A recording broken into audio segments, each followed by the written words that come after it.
Spite of all that எல்லா பேரண்ட்ஸும் வந்து தெரிஞ்சுக்க வேண்டிய சில மிக முக்கியமான விஷயங்களை நான் கொஞ்சம் கவர் பண்ணலான் இருக்கேன். ஃபர்ஸ்ட் பாயிண்ட் என்ன சொல்லலாம் அப்படின்னா, அதாவது வெற்று சுவர், அதாவது இந்த குட்டி சுவர்கள் இருக்குல்ல, குட்டி சுவர்கள், இந்த குட்டி சுவர்கள் எப்பவுமே வந்து கோபுரங்கள் ஆவதில்லை. அதே மாதிரி வெற்று பேச்சுக்கள் வெற்றிகளை தருவதில்லை. ஸோ வீட்டில் பார்த்தீங்கன்னு சொன்னால் நம்ம பேசுறதுக்கு நிறைய கான்வர்சேஷன் பண்ணுறதுக்கு நிறைய விஷயங்கள் இருக்கும். இன்ஸ்பைட் ஆஃப் தட் இப்போ வந்து அந்த டிவி அண்ட் மொபைல்ஸில் நிறைய நேரம் நம்ம மூழ்கி போயிடுறதுனால நம்மளால் வந்து ரொம்ப கன்ஸ்ட்ரக்டிவான டாக்ஸை பசங்களுக்கு பேச முடியுதா? ஒரு நாளைக்கு சில விஷயங்களை நான் வந்து அறிவியல் பூர்வமாக, ரொம்ப அறிவுபூர்வமாக என் குழந்தைகிட்ட பேசுகிறேன்னா அப்படின்றத நீங்கள் வந்து ஒரு நாளும் செல்ஃப் இவாலுவேட் பண்ணி பார்க்குறது ரொம்ப நல்லது. அதாவது life is all about timing.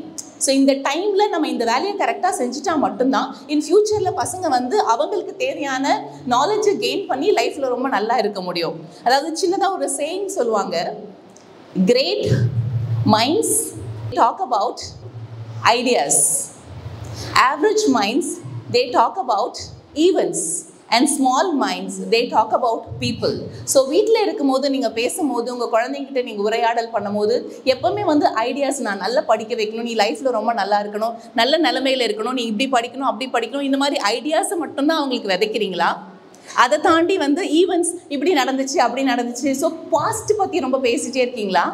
இல்லை மக்கள் பற்றி, ஈவன் அதாவது பீப்புள் பற்றி, அப்பா பற்றி, அம்மா பற்றி, மாமியார் பற்றி, மாமனார் பற்றி, யாரோ ஒரு மனிதர்களை பற்றி நம்ம ஏதாவது ஒரு விஷயத்த பேசிகிட்டே இருக்கோமா?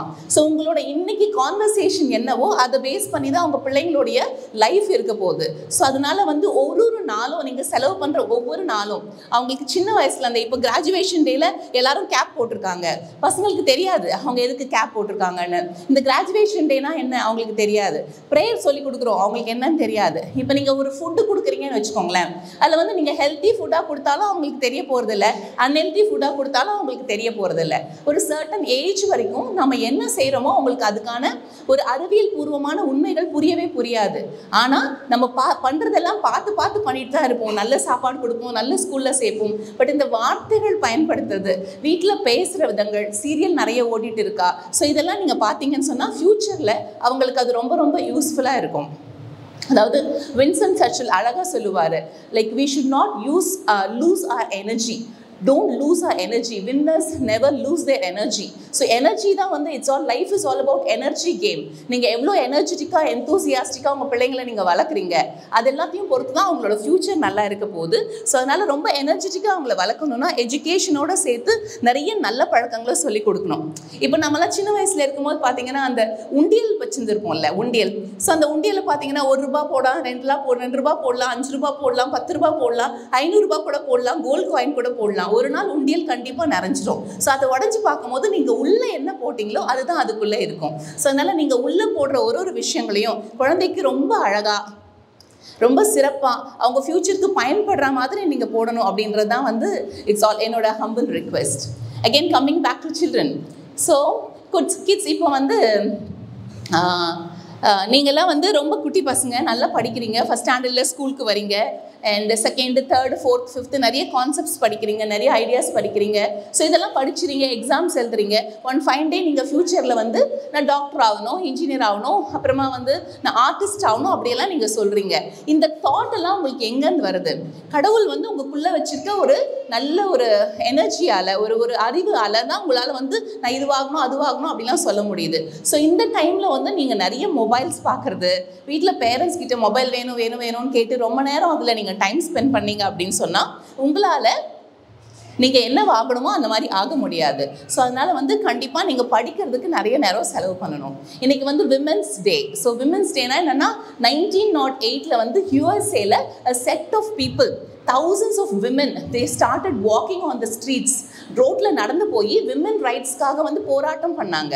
எதுக்காக போராட்டம் பண்ணாங்கன்னா, எங்களுக்கு ஈக்குவல் ரைட்ஸ் வேணும், எங்களுக்கெல்லாம் வந்து ஓட் பண்ணுறதுக்கு ரைட்ஸ் வேணும், அப்புறம் லெஸ் ஒர்க்கிங் ஹவர்ஸ் வேணும், நல்ல ஒர்க்கிங் கண்டிஷன்ஸ் வேணும். இந்த மாதிரியெல்லாம் நிறைய விஷயங்களுக்கு 1908 போராட்டம் பண்ணி கிட்டத்தட்ட ஒரு டெக்கேட்ஸ் அவங்க ஒர்க் ஹார்ட் பண்ணி தான் அந்த விமென்ஸ் டே செலிப்ரேட் பண்ணாங்க. பட் இன்றைக்கி கூட வந்து ஈக்குவாலிட்டி இருக்கா அப்படின்னா அது தெரியல. பிகாஸ் இப்போ பார்த்தீங்கன்னா C-suite employees அப்படின்னு சொல்லுவாங்க. C-suite employees அப்படின்னா என்னன்னா இந்த ஹையர் லெவல்ல இருக்க எம்ப்ளாயீஸ், அதாவது CEOs, CFO and COO, இந்த மாதிரி பிக்கஸ்ட் பொசிஷன்ல இருக்க நிறைய எம்ப்ளாயீஸ்ல வந்து பாத்தீங்கன்னா இன்னைக்கு as on today இந்தியாவில் பாத்தீங்கன்னா 19% of the women only are there. அதாவது வேர்ல்டு குளோபல் ஆவரேஜ் வந்து 30% சொல்றாங்க. ஆனால் இந்தியாவில் வந்து 19% விமன் மட்டும்தான் இந்த டாப் மோஸ்ட் பொசிஷன்ல இருக்காங்க. The C-suite is something very very important. So அதனால நம்மளால பண்ண முடியாது அப்படின்னா பண்ண முடியும், எல்லா விமனாலும் பண்ண முடியும். பட் அதையும் தாண்டி ரெஸ்பான்சிபிலிட்டிஸ் நிறைய இருக்கு விமனுக்கு. உங்களுக்கு அம்மாவா இருக்காங்க, உங்களுக்கு பாடம் சொல்லி கொடுக்குறாங்க, உங்களை ஸ்கூலுக்கு கூட்டிட்டு போறாங்க, உங்களை வந்து குளிக்க வைக்கிறாங்க, உங்களுக்கு சமைச்சு கொடுக்குறாங்க, உங்களுக்கு எல்லா வேலையும் செய்யறாங்க. ஸோ இவ்வளோ வேலையும் செஞ்ச பிறகு நீங்க நல்லா படிச்சா மட்டும்தான் அவங்களுக்கு லைஃப்ல ஒரு அச்சீவ்மெண்ட், லைஃப்ல நம்ம ஏதோ ஒரு சாதிச்சோம் அப்படின்ற ஒரு தாட் அவங்களுக்கு வரும். ஸோ அதனால வந்து குட்டி பசங்க எல்லாருமே வந்து நல்லா படிக்கணும். சரியா? So when it comes to teachers, there are a lot of beloved teachers, and I was a former teacher.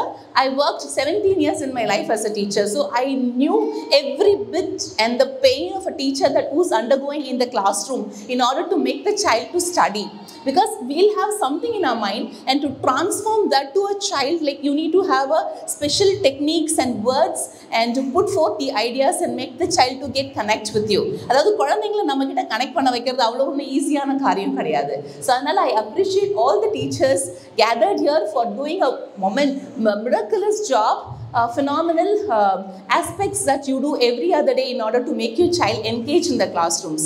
Teachers எல்லாம் என்ன நினைச்சுக்கணும்னா, more than your instructions, child would like to look forward to see you as an inspiration. So எல்லா விஷயங்களையும் எங்கள் miss இப்படி தான் பண்ணுவாங்க, என் miss இப்படி தான் பண்ணுவாங்க, உங்களோட ட்ரெஸ்ஸிங்ஸு, உங்களோட டாக், உங்களோட வாக், உங்களோட பேரண்ட்ஸ் நல்லா அதிகமாக கூட படிச்சிருப்பாங்க, ஆனால் கூட பேரண்ட்ஸ் சொல்கிறதெல்லாம் குழந்தைங்க கேட்க மாட்டாங்க, எப்போவுமே டீச்சர்ஸ் சொல்கிறது தான் கேட்பாங்க. ஸோ அந்த அளவுக்கு ஒரு ப்ரெஸ்டீஜியஸான பொசிஷனை வந்து கடவுள் உங்களுக்கு கொடுத்துருக்காரு. ஸோ அதை நீங்கள் நல்லா யூட்டிலைஸ் பண்ணி பசங்களுக்கு உங்களால் முடிஞ்ச வரைக்கும் த பெஸ்ட், என்னோட டீச்சர் தான் த பெஸ்ட் டீச்சர் அப்படின்னு சொல்கிற அளவுக்கு ஒரு நாளும் நீங்கள் ப்ரிப்பேர் பண்ணணும். So without preparation if you come to your class, like you will really feel empty, so that always you see to it that you prepare well. Parents ku thiruppi again, I'm just coming back to parents with this final note. Let me conclude. ஒரு class ரூம்ல வந்து ஒரு teacher என்ன பண்ணாங்களாம், homework கொடுத்தாங்களாம். Homework வந்து அந்த பையன் செய்யவே இல்லை, ஃபர்ஸ்ட் ஸ்டாண்டர்ட் பையன் செய்யவே இல்லை. ஸோ டீச்சருக்கு ரொம்ப கோவம் வந்துருச்சு. நீ ஏன் எந்திரி, பெஞ்ச் மேலே நில்லு அப்படின்னு சொல்லிட்டு பெஞ்ச் மேலே நிற்க வச்சுட்டாங்க. ஸோ கொஞ்ச நேரம் கழிச்சு அந்த டீச்சருக்கு ரொம்ப மனசு கஷ்டமாயிடுச்சு. ஐயோ, இந்த குட்டி பையனை பெஞ்சில் நிற்க வச்சோமேனு, ஏன் உங்கள் அம்மா உனக்கு சொல்லி கொடுக்கலையா அப்படின்னு சொல்லிட்டு அந்த சார் வந்து கேட்டாங்களா, அந்த டீச்சர் வந்து கேட்டாங்களா. உடனே அந்த குட்டி பையன் சொன்னானா, எனக்கு அம்மாவே இல்லை அப்படின்னு. ரொம்ப கவலையாயிடுச்சு டீச்சருக்கு. ஐயோ, ஒரு அம்மாவே இல்லாத ஒரு குழந்தைய போய் நம்ம மேலே நிற்க வச்சோமேன்னு சொல்லிட்டு, ஏன் உங்கள் அப்பா சொல்லி தரலையா அப்படின்னு சொல்லி கேட்டாங்களா. அதுக்கு அந்த பையன் திருப்பி சொன்னானா, இல்லைங்க எனக்கு அப்பாவும் இல்லை அப்படின்ட்டு. டீச்சருக்கு ரொம்ப அழைய வந்துருச்சு. ஐயோ, இப்படி ஒரு பிளண்டர் பண்ணிட்டோமே அப்படின்னு சொல்லிட்டு டக்குன்னு அந்த டேபிள்லேருந்து கீழே இறக்கி விட்டுட்டு, நாங்கள்லாம் இருக்கோம் இல்லைப்பா, கவலைப்படாத, will all help you, will all support you அப்படிலாம் ரொம்ப நேரம் பேசுகிறாங்க. பேசிட்டு கொஞ்ச நேரம் கழிச்சு அந்த பையன் சொல்கிறான், எனக்கு வீட்டில் ஆனால் மம்மி டாடி இருக்காங்க அப்படின்னு சொல்லிட்டு. ஸோ எங்கள் வீட்டில் மம்மி டாடி இருக்காங்க. ஸோ இது ஒரு ஜோக்காக இருந்தால் கூட இல்லை, ஓவரால் நம்ம அண்டர்ஸ்டாண்ட் பண்ண வேண்டியது என்னென்னா, குழந்தைகளுக்கு உறவுகளுடைய முக்கியத்துவம் அண்ட் மகத்துவம் தெரியலைன்றதான் நான் சொல்லுவேன். இப்போ வந்து குற்றம் பார்க்கின் சுற்றம் இல்லை. நம்ம கண்டிப்பாக நம்ம கூட இருக்கவங்க எல்லாரும் பர்ஃபெக்டான ஒரு பர்சனாக இருக்கணும் நம்ம எதிர்பார்க்க முடியாது. ஸோ நம்ம அவங்கக்கிட்ட குற்றம் பார்த்துட்டே இருந்தோம்னு சொன்னால் கண்டிப்பாக குழந்தைங்களுக்கு வந்து ஒரு உறவுகளோடு வளரக்கூடிய ஒரு வாய்ப்புகள் கிடைக்காம போயிடுது. இப்போ நம்மலாம் சின்ன வயசில் பழகும்போது, இப்போ நானெல்லாம் என்னோட தாத்தா பாட்டி வீட்டில் தான் வளர்ந்தேன். ஸோ இன்றைக்கி கூட யோசிச்சு பார்த்தா இந்த நல்ல ப்ராட்டப் இருந்தனால தான் நிறைய விஷயங்களை வித்ஸ்டாண்ட் பண்ண முடியுது. ஸோ அதனால் வந்து அப்பா அம்மா மட்டும் வந்து பசங்களுக்கு பத்தாது. கண்டிப்பாக அவங்களுக்கு ஸ்கூல் இருக்கணும், கரஸ்பாண்டன்ட் இருக்கணும், பிரின்சிபல் இருக்கணும், டீச்சர்ஸ் இருக்கணும், அத்தை இருக்கணும், பாட்டி இருக்கணும், அவங்களுக்கு தங்கச்சி இருக்கணும், தம்பி இருக்கணும், அவங்களுக்கு சுற்றி உறவுகள் நிறைய பேர் இருக்கணும். ஸோ அதாவது சங்கு சுட்டாலும் வெண்மை தரும் அப்படின்னு சொல்லுவாங்க. எல்லா சூழ்நிலையிலையும் வந்து உங்கள் குழந்தை வந்து நல்ல குழந்தையாகவும் திறமைசாலியாக இருக்கணும் அப்படின்னா சின்ன வயசுலேயே வந்து அவங்க நிறைய நல்லது கெட்டது, நிறைய நல்ல விஷயங்கள் கெட்ட விஷயங்களை பார்த்து வளர்ந்துருக்கணும். ஸோ அதுக்கான ஒரு எக்ஸ்போஷரை வந்து நீங்கள் குழந்தையாக இருக்கும் போதே கொடுத்து வளர்த்தா மட்டும்தான் அவங்க பின்னாடி ரொம்ப ரெசிலியண்ட்டான ஒரு சிட்டிசன்ஸாக இருப்பாங்க, இல்லைன்னா ரொம்ப வல்னரபுளாக இருப்பாங்க.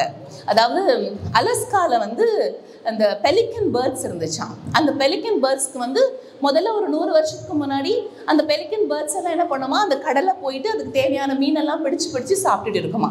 ஸோ கொஞ்சம் வருஷத்துக்கு அப்புறமா என்ன ஆச்சுன்னா அந்த இடத்துல வந்து நிறைய மீனவர்கள் வந்து ஸ்டே பண்ண ஆரம்பிச்சிட்டாங்க. ஸோ நிறைய மீனவர்கள் எல்லாம் ஸ்டே பண்ணி ஆரம்பிச்சனால என்ன ஆச்சுன்னா இந்த பெலிக்கன் பேர்ட்ஸுக்கு இந்த மீனவர்கள் அந்த மிஞ்சி போகிற மீனெல்லாம் இருக்குல்ல அதெல்லாம் தினமும் கொடுக்க ஆரம்பிச்சிட்டாங்க. ஸோ ஒரு பாயிண்ட் ஆஃப் டைமுக்கு அப்புறம் என்ன ஆச்சுன்னா இந்த பெலிக்கன் பேர்ட்ஸ் வந்து ஹண்ட் பண்ணவே இல்லை. அவங்கெல்லாம் ஹண்ட் பண்ணாமல் ரொம்ப ரெடிமேட் ஃபுட்டை வந்து சாப்பிட்டு பழகிட்டாங்க. கொஞ்சம் வருஷத்துக்கு அப்புறம் அவங்க ரொம்ப லேசி ஆகிட்டாங்க. தேர் வாஸ் அ டைம் என்ன பண்ணாங்கன்னா கவர்மெண்ட் என்ன டிக்ளேர் பண்ணாங்கன்னா இங்கே இருக்க எல்லாருமே மீனவர்கள் எல்லாம் இந்த இடத்த விட்டு இடத்த காலி பண்ணுங்கன்னு சொல்லிட்டாங்க. ஸோ இப்போ என்ன பண்ணாங்க, அலஸ்கால இருந்து அந்த எல்லா மீனவர்களும் அந்த இடத்த விட்டு போயிட்டாங்க. ஸோ கொஞ்ச நாள் கழிச்சு இந்த பேர்ட்ஸ் இருந்ததுல்ல அந்த பென்குயின் பேர்ட்ஸ் எல்லாருமே அந்த அவங்களுக்கு வந்து மீன் பிடிக்கவே தெரியல. ஸோ மீன் பிடிக்கவே தெரியாததுனால என்ன ஆச்சுன்னா ஒரு நாள் நிறைய பெலிக்கன் பேர்ட்ஸ் வந்து அப்படி இறந்துட்டே இருந்துச்சு. ஸோ இதை பார்த்த சமூக ஆர்வலர்களுக்கெல்லாம் ரொம்ப கவலையாயிடுச்சு. என்ன இந்த பெலிக்கன் பேர்ட்ஸுக்கு வந்து மீன் பிடிக்கவே தெரியல அப்படின்னு சொல்லிட்டு. பிகாஸ் அது வந்து கம்ப்ளீட்லி டிபெண்டட் ஆகிடுச்சு.